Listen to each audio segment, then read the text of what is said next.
सभी अच्छे और प्रसन्न होंगे। चलिए आज हम पढ़ते हैं पाठ 19 पत्र लेखन। करते हैं इस पाठ की शुरुआत। पत्र लेखन के द्वारा हम अपने परिवार वालों, मित्रों, संबंधियों तथा कार्यालय के अधिकारियों से अपने विचारों का आदान प्रदान कर सकते हैं। वर्तमान के प्रगतिशील युग में मानव ने इंटरनेट, ईमेल, टेलीफोन, फैक्स जैसे साधनों को निर्मित कर लिया है, परंतु आज भी आधिकारिक तौर पर हम ज्यादा से ज्यादा पत्रों का प्रयोग करते हैं। इससे लेखक और पाठक के बीच में आत्मीयता स्थापित होती है। अतः पत्र लेखन की कला आज भी महत्वपूर्ण है। ठीक है, पत्र लिखते समय निम्नलिखित बातों का ध्यान रखना आवश्यक है।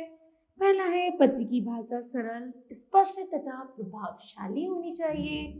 पत्र संक्षिप्त रूप में लिखा जाना चाहिए।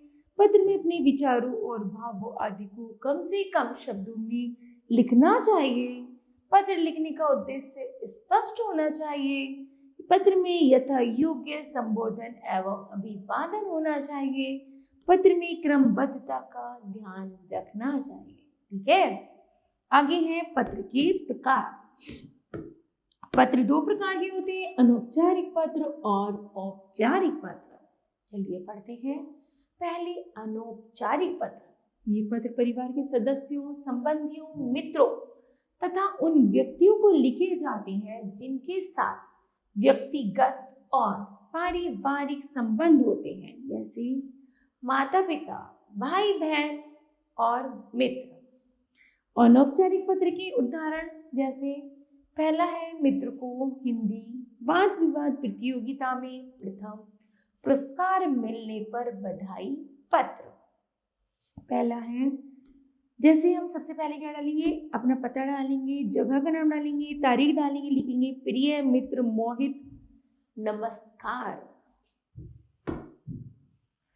कल ही तुम्हारा पत्र मिला। मुझे यह जानकर अत्यधिक खुशी हुई कि तुम्हें दिल्ली पब्लिक स्कूल द्वारा आयोजित हिंदी वाद विवाद प्रतियोगिता में प्रथम पुरस्कार मिला है। मेरी हार्दिक बधाई स्वीकार करो। तुम्हारी रुचि वाचन में हमेशा थी। मुझे विश्वास था कि तुम जरूर पुरस्कार प्राप्त करोगे। तुम्हारी हिंदी भाषा शैली भी सराहनीय है। आशा करता हूँ कि तुम भविष्य में भी ऐसी ही सफलता प्राप्त करते रहोगे। तुमसे जल्दी मिलने की इच्छा है। घर में सभी बड़ों को प्रणाम तथा छोटों को स्नेह। ठीक है, तुम्हारा मित्र मयंक। इस तरह यह पत्र पूरा हुआ। दूसरा है, पुस्तक खरीदने के लिए रुपए भेजने का अनुरोध करते हुए अपने पिताजी को पत्र लिखिए। सबसे पहले हम डालेंगे अपना पता, छात्रावास जो भी है, फिर उसके बाद नाम स्थान का और फिर दिनांक, फिर लिखेंगे आदरणीय पिताजी, चरण स्पर्श, मेरी प्रथम सत्र की परीक्षा समाप्त हो चुकी है। सभी विषयों के अंक प्राप्त हो गए। मुझे लगभग 85% अंक मिले हैं। मुझे अपनी अंक प्रतिशतता बढ़ाने के लिए और परिश्रम करने की आवश्यकता है। उसके लिए कुछ सहायक पुस्तकें खरीदनी होंगी। आपने इस महीने जो पैसे भेजे थे वो परीक्षा शुल्क जमा कराने तथा छात्रावास किराए में खर्च हो गए। इसलिए आपसे निवेदन है कि सहायक पुस्तकें खरीदने के लिए इस पत्र के मिलते ही आप मुझे 1500 रुपए और भेज दें ताकि मैं शीघ्र पुस्तकें खरीद सकूं। माता जी को भी प्रणाम कहिएगा और रोहन को बहुत सारा प्यार। आपका आज्ञाकारी पुत्र सोहन।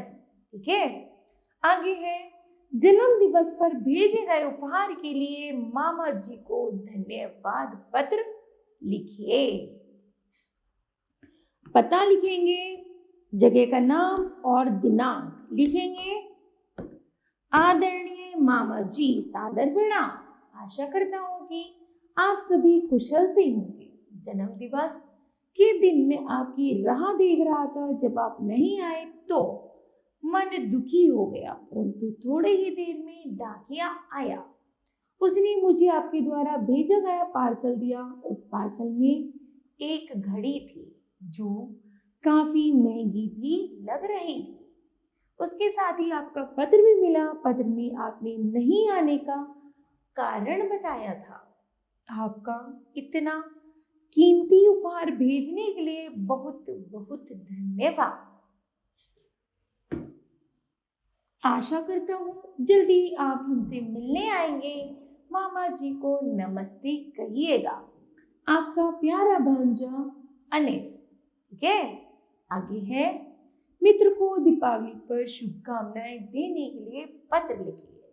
तो पता लिखेंगे, जगह का नाम और लिखेंगे दिनांक। प्रिय रश्मि, दीपावली की बहुत बहुत शुभकामनाएं। यह दीपों का पर्व आप सबको सुख शांति समृद्धि और खुशहाली प्रदान करे। यह मेरी मंगल कामना है। सोनू को भी ढेर सारा प्यार। आशा है कि तुम यह त्योहार खूबसूरत तरीके से मनाओगी। तुम्हें पुनः मेरी तरफ से दीपावली की हार्दिक शुभकामनाएं। तुम्हारी सखी नीला। ठीक है, इस तरह ये अनौपचारिक पत्र पूरा हुआ। अब पढ़ते हैं औपचारिक पत्र।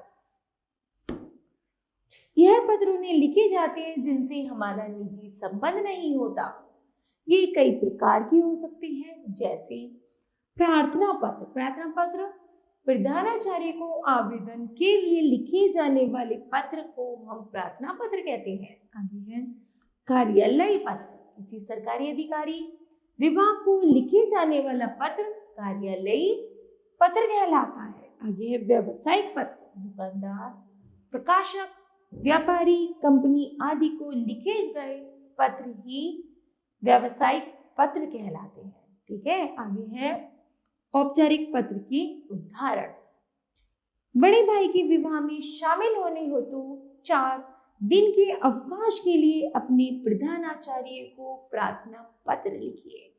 तो लिखेंगे, सेवा में प्रधानाचार्य महोदय, अपने स्कूल का नाम और अपना जगह का नाम लिखेंगे, शहर का नाम, विषय अवकाश हेतु पत्र।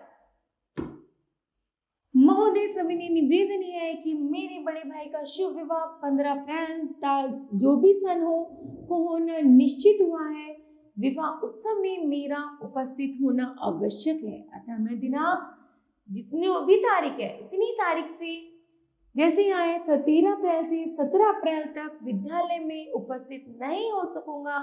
आपसे अनुरोध है कि मुझे इन 4 दिनों का अवकाश प्रदान करने की कृपा करें। धन्यवाद। आपका आज्ञाकारी शिष्य मयंक, कक्षा 7वीं C। ठीक है, आगे है फीस माफ कराने के लिए प्रधानाचार्य को एक पत्र लिखिए। परीक्षा भवन मध्य प्रदेश, तारीख प्रधानाचार्य, अपने स्कूल का नाम, अपने शहर का नाम लिखेंगे, विषय फीस माफ करने के लिए प्रार्थना पत्र। महोदय, सविनय निवेदन यह है कि मैं आपके विद्यालय की कक्षा 7C का छात्र हूँ। मेरे पिताजी की आय 5,000 रुपए प्रति माह है। हम 4 भाई बहन हैं। इतनी कम आय में हम सबकी पढ़ाई सुचारू रूप से नहीं चल पा रही है। आपसे प्रार्थना है कि आप मेरी फीस माफ करा दें जिससे मैं आगे बढ़ सकूं। मैं विद्यालय का एक मेधावी छात्र हूँ। पिछली परीक्षाओं में मेरे 80% अंक थे। यदि मेरी फीस माफ न हुई तो मेरे लिए आगे की पढ़ाई जारी रखना कठिन हो जाएगा। धन्यवाद सहित आपका आज्ञाकारी शिष्य अजय, कक्षा 7वीं C। इस तरह हमें औपचारिक और अनौपचारिक पत्रों को लिखना है। ठीक है, तो मुझे आशा है बच्चों यह पाठ आपको भली भांति समझ आया होगा। धन्यवाद।